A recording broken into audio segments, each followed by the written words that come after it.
Assalamualaikum warahmatullahi wabarakatuh. Kita masuk ke pembahasan selanjutnya tentang ruang lingkup hukum dagang. Yang lalu kita sudah bahas yang pertama tentang pekerjaan maklar, komisioner, dan perdagangan keliling, ya, dengan berbagai macamnya. Nanti satu persatu akan kita bahas lebih mendalam dan lebih detail. Dan jangan lupa bahwa perkuliahan kita adalah memberikan pemahaman dan konsep-konsep dasar, di mana konsep dasar itu penting agar Anda tidak tersesat di dalam memahami suatu istilah yang biasa digunakan dalam hukum dagang.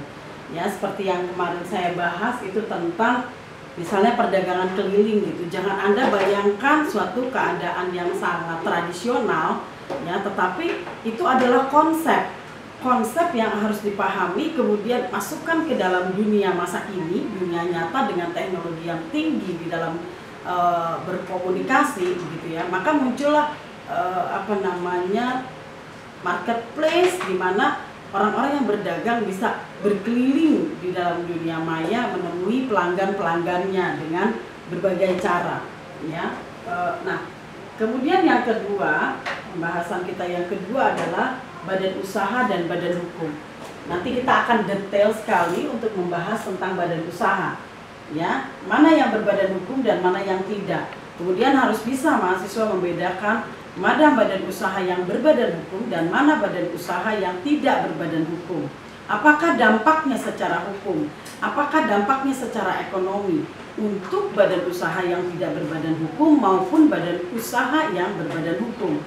Pada pembahasan yang kedua, kita akan membahas tentang PT, perseroan terbatas. Kemudian akan membahas tentang firma. Kemudian akan membahas tentang CV dan juga koperasi, ya. Kita akan bahas satu persatu dan harus tahu apa bedanya badan usaha tertentu yang berbadan hukum, kemudian ada juga badan usaha yang merupakan embrio dari badan usaha berikutnya, ya. Nanti kita bahas detail satu persatu. Ini kita baru membahas ruang lingkupnya saja, ya. Jadi pada hukum dagang kita lebih mengedepankan, lebih banyak menekankan pada kegiatan-kegiatan dagang berupa perseroan terbatas, ya. Ini akan lebih memberikan manfaat pada Anda sekalian daripada kita membahas tentang pekerjaan perdagangan dan maklar antar orang perorangan. Walaupun nanti kita akan bahas di dalam contoh, tapi tekanannya adalah pada proses perdagangan badan usaha yang berbadan hukum.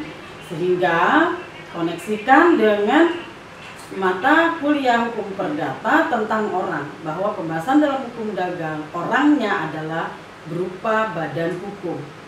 Ya, harus ingat selalu apa bedanya antara orang dengan orang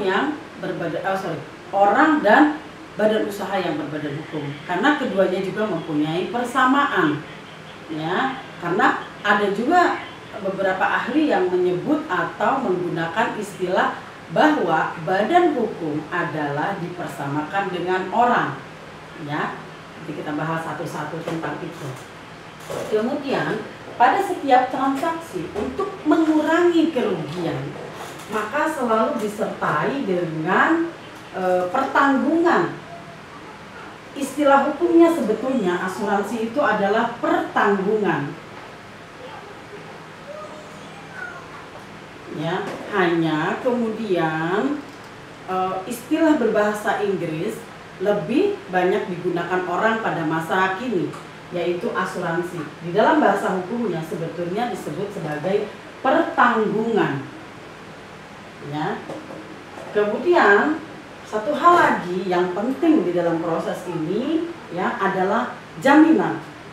Nah, di dalam studi hukum sebetulnya spesifikasi mata kuliahnya ada yang tersendiri, yaitu hukum jaminan dan hukum pertanggungan, ya. Silakan nanti Anda pelajari sendiri. Ini ada spesifikasi mata kuliahnya. Kalau sekarang semuanya terlingkup dalam hukum dagang. Kalau dulu ini hanya perbandingan. Waktu saya kuliah di Fakultas Hukum Universitas 11 Maret, kami mendapatkan mata kuliah hukum pertanggungan dan hukum jaminan. Jadi tidak ada istilah hukum asuransi. Asuransi adalah proses di dalam praktek, ya. Tetapi secara konsep hukum itu adalah hukum pertanggungan, menanggung sesuatu, mengalihkan resiko tertentu, ya. Tapi sekarang semuanya dipadatkan di dalam hukum dagang yang SKS-nya pun hanya sedikit sekali. Jadi silakan mahasiswa mencari sendiri pengetahuan tentang hukum jaminan dan hukum pertanggungan, karena tidak ada mata kuliahnya. Saya nggak tahu kalau di mata kuliah pilihan apakah itu ada atau tidak, untuk menambah pemahaman dan wawasan tentang hukum dagang. Ya, ada lagi yang lebih spesifik, dan ini adalah sangat penting di dalam transaksi bisnis dan hukum ekonomi, ya, untuk mengurangi, mengeliminir kerugian yang terjadi apabila terjadi suatu namanya evenement, suatu keadaan yang tidak terduga, misalnya bencana alam, wabah, seperti sekarang nih wabah nih, ini masuk ke dalam evenement, suatu kejadian yang tidak dapat diduga. Itu pasti akan memberikan pengaruh terhadap beberapa transaksi sehingga menimbulkan klaim terhadap jaminan dan pertanggungan tertentu, ya. Kemudian lingkup yang keempat adalah transportasi.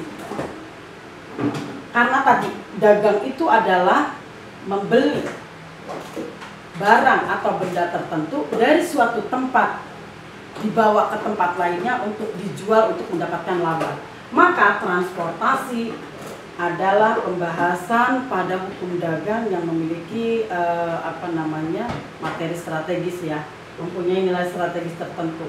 Di dalam transportasi, ya, akan kita temukan transportasi darat, laut, dan udara.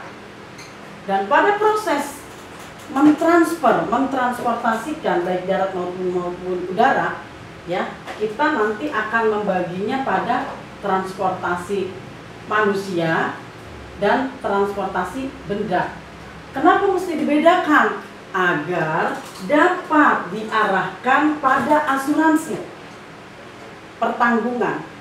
Kalau Anda naik pesawat, naik kereta api, di dalam tiket sudah include asuransi, ya, karena ingin mengurangi kerugian. Baik manusia maupun benda itu dalam praktek perdagangan harus diasuransikan. Ya, sekali lagi tujuannya untuk mendapatkan laba yang banyak dan mengeliminir atau mengurangi kerugian para pihak, ya. Nah, salah satu poin di dalam pembahasan transportasi yang perlu Anda ingat adalah bahwa dengan transportasi itulah kemudian laba meningkat. Satu daerah misalnya di Bogor, Talas misalnya, kalau di sana dijualnya murah, tapi begitu bergerak dari satu petani di desa tertentu, ya, di Cipanas misalnya begitu, atau Cimacan misalnya, kemudian dipindahkan ke daerah puncak. Nah, ini kan merupakan transportasi, ini meningkatkan harga. Dalam peningkatan harga itu kemudian terbentuklah peningkatan laba, ya. Ini unsur transport.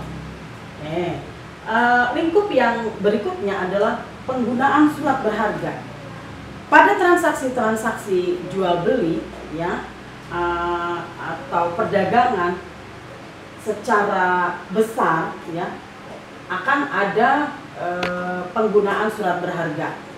Ya, Anda nanti akan dapat ini mata kuliah sendiri, mudah-mudahan nanti ketemu lagi, ya. Penggunaan surat berharga digunakan untuk tujuan kepraktisan dan mengeliminir kerugian, ya. Dengan menggunakan surat berharga maka kecil kemungkinan diselipkan atau digunakan uang palsu, ya. Kemudian lingkup yang keenam adalah perbankan. Ini adalah bagian dari pekerjaan perdagangan, di mana perbankan juga adalah makelar, perantara antara orang yang uangnya lebih banyak atau unit yang disebutnya itu orang yang mempunyai uang yang kemudian diinvestasikan di bank, ya, orang yang berlebihan uangnya. Dengan cara apa dia berlebihan? Kemudian ditabung oleh bank sebagai perantara, kemudian disalurkan dalam bentuk kredit, ya. Unitnya adalah unit defisit atau unit-unit produksi yang memerlukan modal.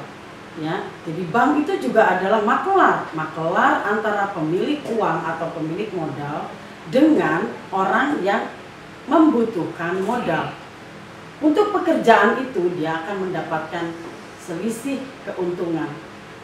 Ya, kemudian ini mengenai perbankan. Jadi bukan hanya sebetulnya perbankan itu kasir, tapi di dalam hukum dagang dia adalah makelar, mempertemukan selain juga tempat lalu lintas keuangan dalam hal surat berharga dan bentuk-bentuk pembayaran lain.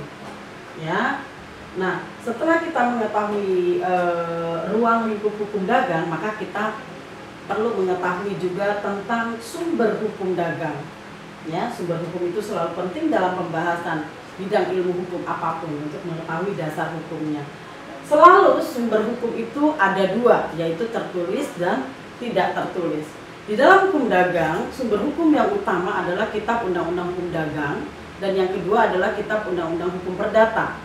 Ya, seringkali orang melupakan bahwa asas-asas umum di dalam hukum perdata berlaku pula untuk hukum dagang. Ya, kemudian undang-undang nasional lainnya yang bersifat khusus, misalnya undang-undang perseroan terbatas, undang-undang asuransi, undang-undang koperasi dan lain sebagainya. Kemudian yang kedua adalah sumber hukum tidak tertulis berupa kebiasaan-kebiasaan dalam transaksi dagang. Nah, sumber hukum tidak tertulis bisa jadi membedakan antara transaksi dagang di Indonesia dengan di negara-negara lain atau di daerah satu dengan daerah yang lainnya. Oke, ya. Cukup bahasan untuk kali ini. Saya akhiri dengan assalamualaikum warahmatullahi wabarakatuh.